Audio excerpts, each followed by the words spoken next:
सही मुस्लिम international numbering के मुताबिक 246 नंबर हदीस है। आप जाके पीडीएफ खोल लें, इस्लाम 360 में जाके 246 नंबर हदीस सही मुस्लिम किताबुल ईमान चैप्टर में खोल के देख लें कि बंदे के कुफ्र और इस्लाम, शिर्क और इस्लाम के दरमियान फर्क ही नमाज है।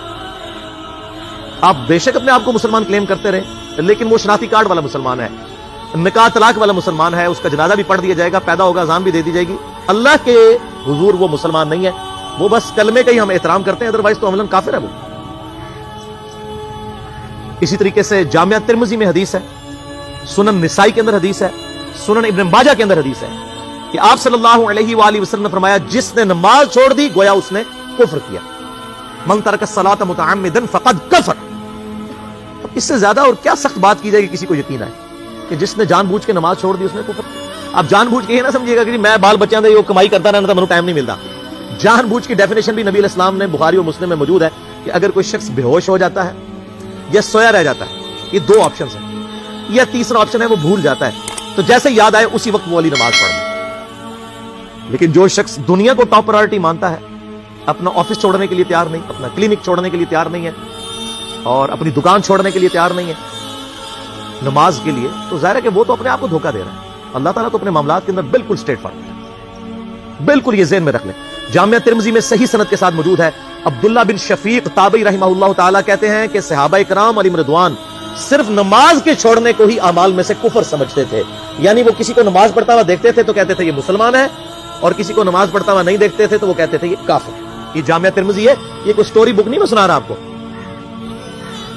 मुस्नद अहमद में सही सनद के साथ हदीस है, नबी सल्लल्लाहु अलैहि वसल्लम ने माज इब्न जबल से फरमाया, माज अल्लाह के साथ किसी को शरीक न ठहराना, हाँ तुम्हारे टुकड़े टुकड़े कर दिए जाए, तुम्हें सूली पे चढ़ा दिया जाए, तुम्हें आग में जला दिया जाए, अल्लाह के साथ किसी को शरीक न ठहराना।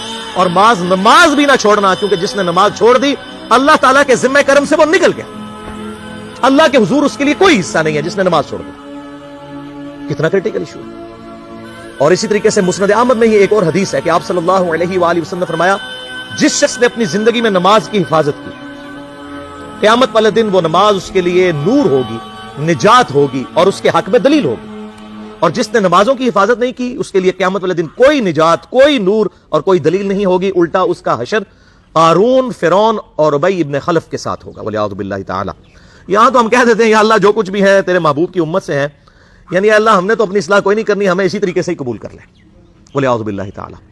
और कुछ वैसे उलमा का भी इसमें बड़ा बुरा किरदार है कि उन्होंने नमाज को भी इतना मुश्किल फर्ज बना के पेश किया है कि एक आम आदमी के लिए और जो दुनियावी मामलात के अंदर भी इन्वॉल्व है और किसी ऐसी औरत के लिए जिसके कई बच्चे हैं, मतलब उस रूटीन के अंदर उस नमाज को मैनेज करना मुश्किल हो जाता है। हमें तो इशा की सिर्फ 17 रकतें बता दी गई हैं, हालांकि 24 घंटे के अंदर टोटल नमाज की रकतें 17 हैं जिनकी अकाउंटेबिलिटी है। और मैं ये बड़े यानी वसूख के साथ एक जिम्मेदार मुबल्लिग की हैसियत से ये बात कर रहा हूं। आप सही बुखारी और सही मुस्लिम खोल के देख लें, फर्ज नमाजों की तादाद जो है वो 5 आई है और उनकी रकतों की तादाद भी बयान हो गई है।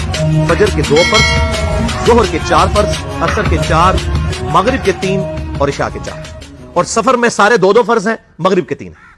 ये टोटल 17 रखते हैं जिनकी अकाउंटेबिलिटी है।